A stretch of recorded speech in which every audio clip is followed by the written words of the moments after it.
Buenos días, hermanas. Continuamos con la serie Los jueces de Israel y vamos con el tema 53. Vamos a concluir lo que dejamos pendiente en el tema anterior. ¿Se acuerdan que estuvimos viendo cómo Jefté pues es ayudado por el poder de Dios para derrotar a los amonitas?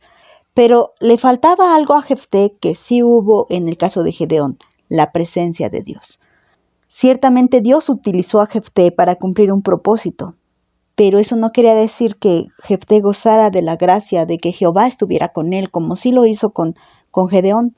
Ahora, ¿por qué les digo esto? Bueno, vamos con el tema de hoy, que va a ser la conclusión de lo que comenté en el tema anterior. El día de hoy se llama el voto de Jefté. ¿Se acuerdan que les dije que iba a leer de rápido ese versículo y que no lo iba a concluir? Bueno, pues regresemos al versículo 30, después de que dice que Jefté había pues llegado hasta el territorio de los amonitas y antes de comenzar la guerra, él hace un voto. En todo esto hay que notar que no hay como tal una plática entre Jehová y Jefté. No hay una plática como tal, como sí la hubo con Gedeón. Gedeón, de hecho, varias veces confirma para saber que realmente estaba hablando con Dios. Y esto es algo bien importante, porque muchas veces podemos pensar que estamos hablando con Dios y simplemente prometer cosas que Dios no nos esté pidiendo. A esto voy.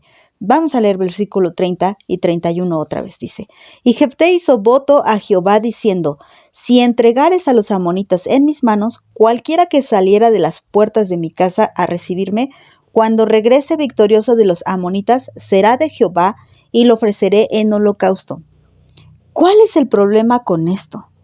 Podríamos decir, oh, qué noble sacrificio el de Jefté, y más cuando veamos después lo demás, que seguro ustedes ya se lo saben, pero en realidad pensemos en el contexto de lo que venimos estudiando en el libro de Jueces. ¿Qué venimos estudiando? Una infidelidad constante de Israel, una contaminación, fornicación espiritual una y otra vez. Aquí está donde radica el grave problema de este voto. ¿Por qué, hermanas? Porque Israel, en el último tema que vimos acerca de los dioses a los que se desviaron, hablamos de Quemos, de Moloc, de Milcom, de Astoret. Bueno, hablamos de varios dioses y que en su mayoría, como lo mencionamos en aquel tema, la mayoría pedía sacrificios humanos. Ellos se estaban corrompiendo a tal manera que llegaron a confundir al Dios verdadero Jehová con uno de esos dioses paganos y abominables. ¿Cómo llegó a pensar Jefté que sería agradable para Jehová un sacrificio humano? ¿Cómo se le ocurrió ofrecer ese voto? Cuando vemos en esta historia, quiero dejar de antemano muy claro que Jehová no tiene como tal una conversación con Jefté. No platica con él, no le da señal de nada. Y notemos esa insistente diferencia que estoy haciendo entre Gedeón y Jefté, porque Gedeón sí pedía esa prueba, pero no para probar a Dios, sino para probarse a sí mismo que realmente estaba hablando con Dios. Pero Jefté nunca tiene el cuidado de preguntarle, Dios, ¿estás de acuerdo con esto? Dios, ¿a ti te gustaría que hiciera esto? Dios, ¿tú estás conmigo? No.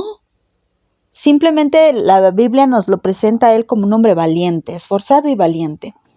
Pero eso no lo hacía tan súper a Jefté.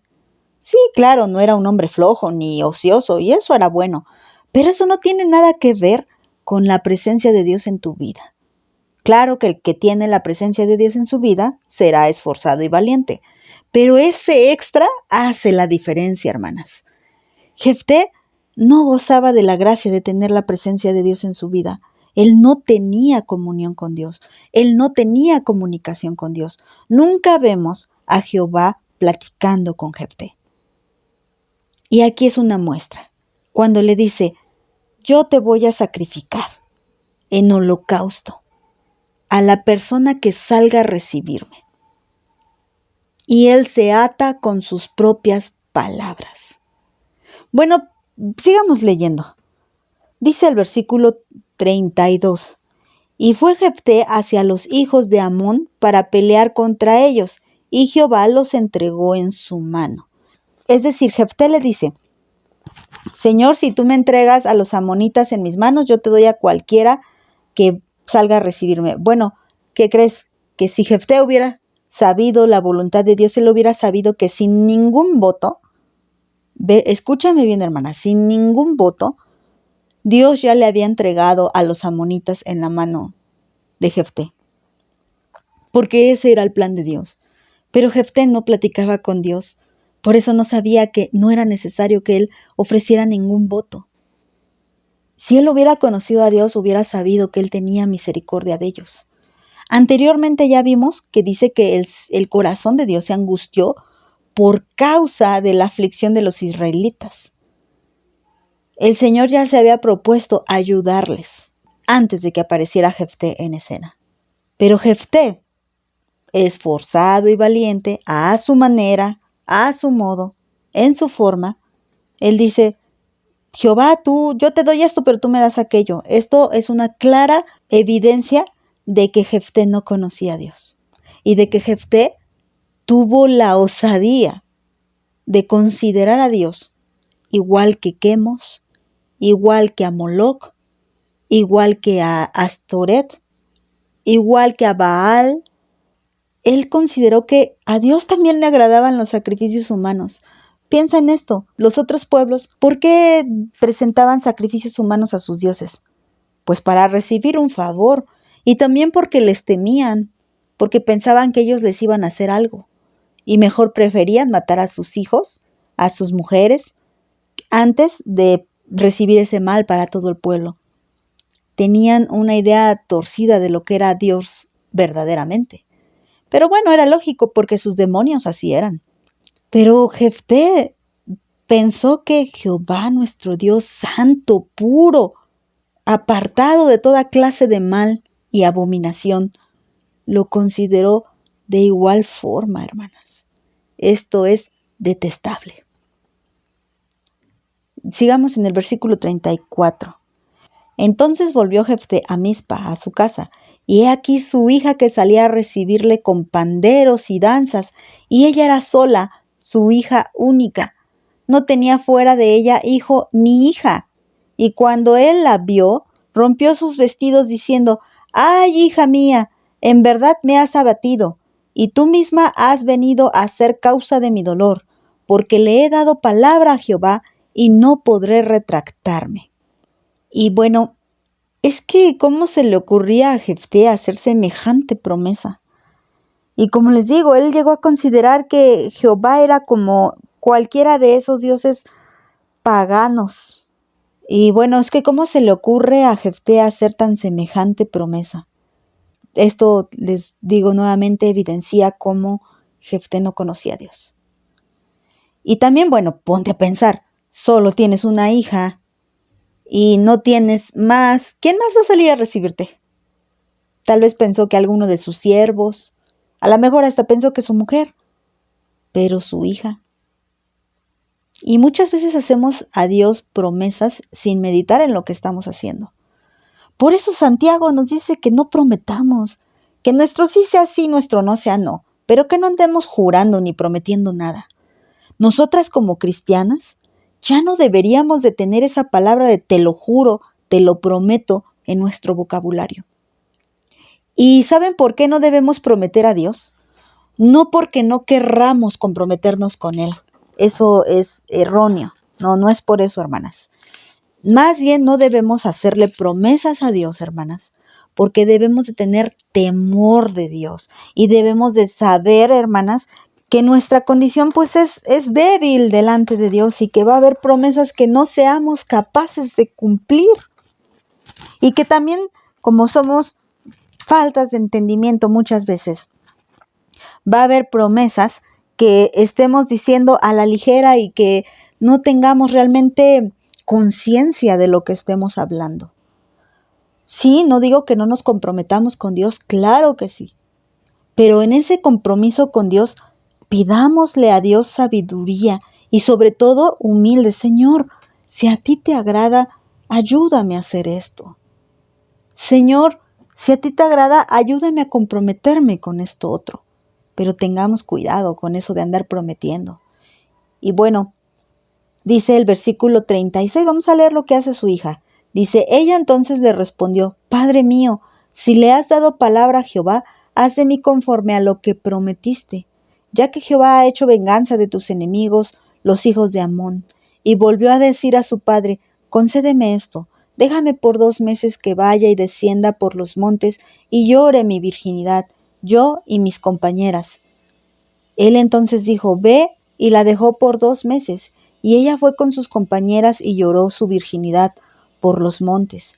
Pasados los 2 meses volvió a su padre, quien hizo de ella conforme al voto que había hecho, y ella nunca conoció varón. Y se hizo costumbre en Israel que de año en año fueran las doncellas a Israel a endechar a la hija de Jefté, Galaadita, 4 días en el año. Bueno, por un lado, es criticable, no sé si esté bien dicho así, pero no estuvo bien lo que Jefté hizo. Pero por otro lado también es admirable lo que la hija de Jefté hace. Ella se somete a la promesa que hace su padre. Ella, reconociendo que Jehová había sido bueno con los de Israel y que había hecho venganza contra los hijos de Amón, y dice, sí, padre, nada más permíteme ir a lamentarme. Permíteme ir a llorar mi virginidad. Y no es porque ella estuviera lamentando no haber tenido novio, porque ahora realmente es difícil encontrar jovencitas que mantengan su virginidad durante mucho tiempo. Ella no estaba lamentando eso, estaba lamentando el no haber tenido el fruto de su vientre. Estaba lamentando no el no conocer varón, sino el no tener descendencia, el que moriría sin dejar hijos. Esto era algo que a ella la hacía llorar, y 2 meses pide, sí, padre, solo dame 2 meses para ir a llorar esto. Y luego regresa y se somete a la voluntad de su padre, y entonces es ofrecida en holocausto. Hermanas, no permitamos que nuestra mente nos ponga una trampa y nos haga pensar que podemos prometerle algo a Dios como para hacerle manita de puerco y Él nos conceda alguna petición. Era más bien decir, si tú quieres, Jehová, dame la victoria sobre los amonitas. Señor, yo sé que con tu fuerza podré ir. Y como Gedeón, si tú estás conmigo voy. ¿Cómo sabré que tú estás conmigo? Moisés le dijo a Dios, si tú no vas conmigo, yo no quiero ir a ninguna parte. Esa debería de ser nuestra actitud, y no esta osadía que tuvo Jefté de considerar a Dios como si fuera cualquier ídolo pagano. Conozcamos al verdadero Dios, y entonces sabremos qué es lo que Él quiere, y le daremos lo que Él quiere, y nos comprometeremos con lo que Él quiere, pero solamente conociéndolo, hermanas. No podemos comprometernos con cosas que Dios ni siquiera nos está pidiendo, pero luego nosotras mismas nos ponemos yugo en cosas que Dios no nos pidió. Nos atamos a cosas que Dios no solicitó. No hagamos esto, hermanas. Tengamos cuidado. Vamos a dejarlo aquí, hermanas. Que Dios las bendiga.